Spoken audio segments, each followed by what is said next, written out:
Good day, and what a beautiful day it is. It's Monday morning. I ain't got a clue what time it is, 9ish or something.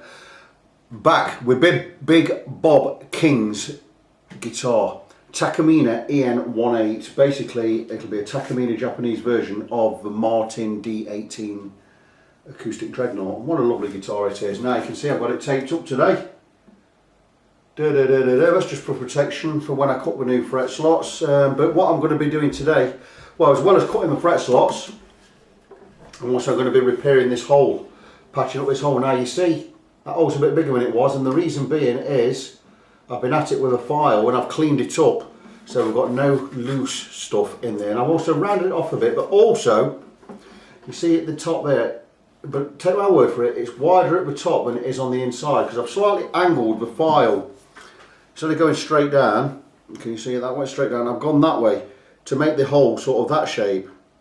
And what I'm going to do is I'm going to stick some veneer behind that hole. Well, I'm not, my wife is, because I can't get my arm in here. I can get it in so far, but I can't get any further than that. I can't reach the bottom of the guitar, so my wife can. So she's going to do that. And what I'm going to do is I've took some got loads of veneer. It's a maple veneer, got loads on it. Never knew when I was going to use it, but I always knew I might need it in the future. It was originally bought to make shims, guitar shims for neck pockets. So I took a couple of pieces of that, stuck them together, and I needed to get them, I didn't want them flat, I wanted them round. So what I've done, I thought I'm going to get them round, and I'd got some Titebond wood glue, which is Titebond wood glue, this gubbins. I thought I need to get them bits round, what am I going to do? And the answer was staring right in my face, Titebond. Well, you see this bottle is curved. So I thought, stick two pieces together, slightly arc them, and I've done that, and I've stuck it to the Titebond with just low tack Scotch 3M tape. I'm going to give her half hour, and once that's done I'm going to peel her off, and then I'm going to end up with two pieces of this glued together like yay, but it's going to be that shape. You get the idea, you see where I'm going with that. And that is then it's going to spring back slightly, it's going to go slightly flat, it's going to go from back, it's going to go slightly flat, but it's going to have that bend in it. And it's then going to fit this arc here.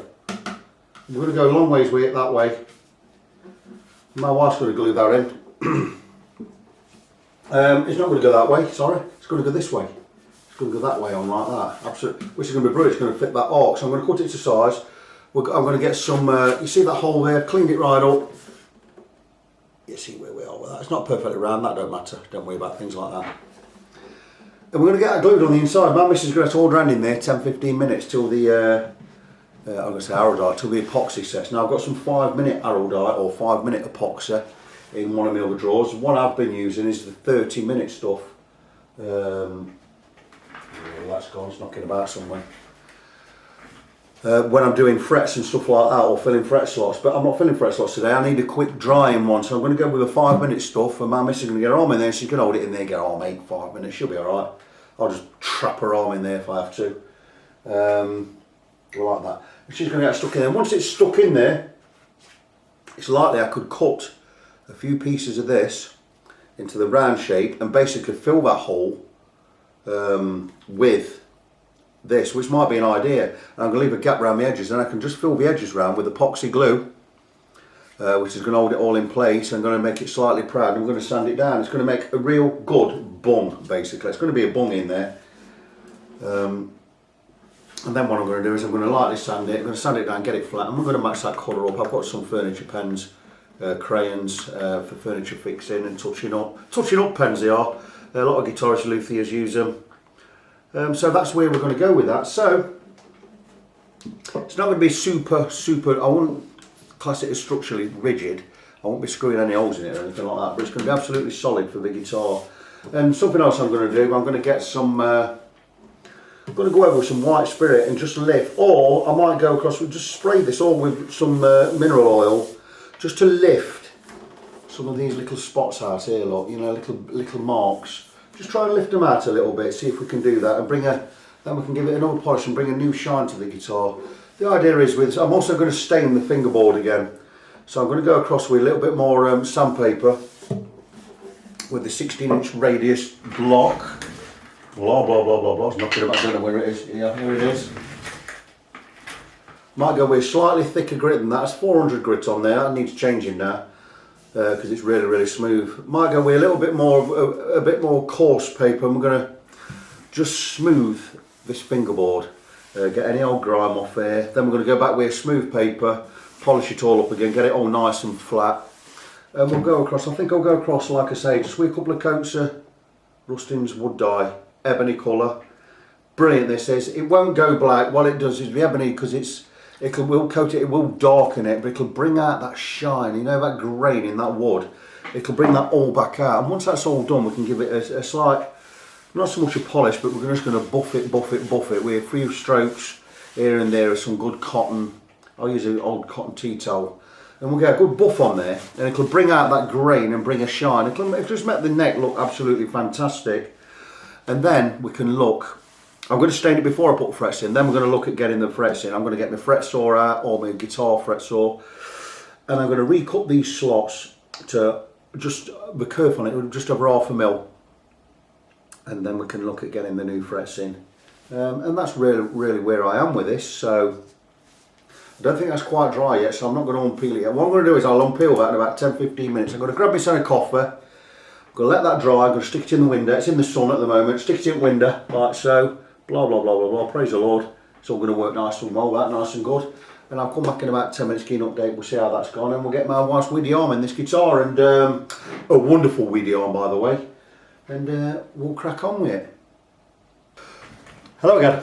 Back with Big Bob King's Takamine. I can't remember where I finished off on my last video, so I'll just tell you where I am with it right now. Sanded the fingerboard, levelled it all flat with a 16-inch radius block, blah blah blah blah blah, gone with 400 grit, smoothed it all off. I've not cut the fret slots yet, not worried about that at the moment. As you can see, the guitar's all masked off. I'll probably even mention this in my last video. But what I'm going to do now is I'm going to stain the fingerboard. I've just done one on an Explorer that I'm refretting. You can check my videos on that. It's a green Guitars Explorer. Needed the old frets taken out, the fret slots filling in and recutting because they were in the wrong place, and it was a really terrible job. But that's another story. But being as I've got the Rustin's wood dye out, I'm just going to apply it about 5-6 coats with a sponge. Between coats, I'm going to rub down with just some good old cotton. There's a old tea towel, cotton tea towel. Once it's dry, I'm just going to buff it off, rub it all in till no more comes off, and we're going to put more coats. Going to about 5 or 6 coats. Just get a nice even spread and coating on the fingerboard. You can see the fingerboard's all smooth. I've just shown that. Blah blah blah. It's all levelled off. Basically ready to go. Got to get this done. Once that's done, we can start looking at cutting the fret slots. I was talking to Bob this morning. He was asking, do you need to soak fret slots in oil before you put frets in? Look at this. I know Bob has oiled this regularly, but I did a similar job not too long ago on a Yamaha, an old Yamaha guitar, and the wood, the ebony, was that hard it wouldn't take the frets, because this being an acoustic, I've got to hammer them in. And I'm going to hammer them in, and the wood just would not take the frets. So what I had to do was I had to go and saturate the whole fingerboard in mineral oil, get it right in the slots and let it soak in there over I let that happen for a couple of weeks. But this could probably get away with a couple of days. I think I might have to do that, and what that's going to do is the mineral oil going in there is going to soften the wood, it's going to open it up. That means when I hammer the frets in, the tang's going to nip in and it's going to stay in there. A little bit more work for me, a little bit more long-winded, and it means when I get to fret levelling and that, it's going to be harder to get the frets in, but when I get to fret levelling, I'm going to have quite a bit more levelling to do. But end of the day, don't matter. The job's all been priced up. There'll be no extra charges for any other work on that. It's absolutely fine. So I'm going to get on with staining it. Also, regarding filling the hole, I showed you how I was going to. I've built a device. And don't let this put you off. That's just stuck, that paper stuck on it from where I've just removed it from the vise. And what I'm going to do is, this piece is curved. It's a couple of pieces of veneer. 2 pieces of veneer. And what I've done is I've cut some circles and I've mounted them right in the centre, and I've glued them on top of each other. Now I need to level this. I've not levelled it yet. I don't have a file to hand at the moment. I can just whiz one out. There is one out somewhere, the one I'm going to use, I don't know where it's gone. Right, let's not worry about that. This, once I've got the paper off, I'm going to file all around this. Look at the height of that. It's like a penny stuck on there, isn't it? Well, it's like a couple of 5p pieces. I'm going to round that all off, and what we're going to do with that is we're going to stick it inside the guitar, and that circle is going to plug that hole, and it'll leave a gap around it, and with that gap we're going to fill in with epoxy and wood dust. I'll show more of that as and when I get to it. So my wife is going to get her arm inside this sand hole. We're going to cover this in some epoxy glue. Once I've got this paper off, cover that in some epoxy. We're going to glue that to the inside of the guitar. That's going to come almost to the top of the hole, and we're going to, like I said, we're going to fill in around there. We're going to match it up. That's how I'm going to fill that. So that's going to be an interesting thing. So I'm going to crack on with it. Going to stay in the fingerboard. Blah blah blah blah blah. I'll come back with another update once we've got this hole plugged, and I can show you where we are. Hello again. Back with Bob King's Takamine EN-18. Frets are in. I'm not really going to show the frets right now. I've got my wife, my gorgeous assistant, waiting in the wings. Frets are in anyway, where she's going to come and give me a hand. I made a bung to go in there. Not a bung as such, it's going to go in from behind. And I'm going to show it in a second. And I've made it out of a couple of pieces of veneer. You see the round circle on there. A couple of pieces of veneer. It's bent to the arc of the guitar, and I've glued on and shaped some wood there. But not only have I just glued that and shaped that, I've also the sides of it like that. So when I glue that in from the back into this hole, right, once it's dry and set, when I fill this in, the fill from the top is going to grab that plug and pull it, because it's going to just hold it in. It's basically, it's like a self-tapping bung, really. So that's going to work wonders. So we're about to do that now, me and my wife. My wife's going to come in, she's going to place this, because she can get her arm in here, in the sand hole. I can't get my arm in there. And once it's done, I'm going to come back and show you how we cracked on with that. I'm using some 4 or 5 minute epoxy. But I've opened especially just for this job, because the epoxy I normally use is 30 minutes, but I've got 5 minute stuff over there. So we're going to crack on with that. We're going to get this in, and I'll be back later. Good day, and what a wonderful but slightly weather-wise miserable day out there. Bit bleak out there, dark and raining again. Middle of summer, England. What do you expect? Anyway, back with the Takamine EN-18. I said I'd come back once we've got the bung inserted, and we have done now. You see, it's not tight fitting. It was never meant to be tight fitting. Reason being, I need that gap around it. See the gap around it? The gap all the way around there, because what we're going to do is we're going to take some maple dust. We're going to mix it with some 30 minute epoxy, and we're going to make a paste, and we're going to fill that gap with paste. Now, I meant to do a drawing earlier and I forgot all about it. I'm going to do a quick sketch right now showing how that bung works. When I get some paper, I've got some paper, here we go. If you bear with me, I'll explain how it looks, but there's your guitar body, and that gap is the hole. Now the bung, I've made that shape. Also, the edge of the guitar, I've made that shape. So when you put the paste in, it's going to hold the bung in. And I'm going to try and do a quick drawing here. It's going to be very basic, because it's nothing major, but there you go.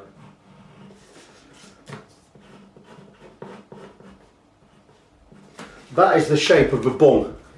You get it? Now, also the shape of the guitar walls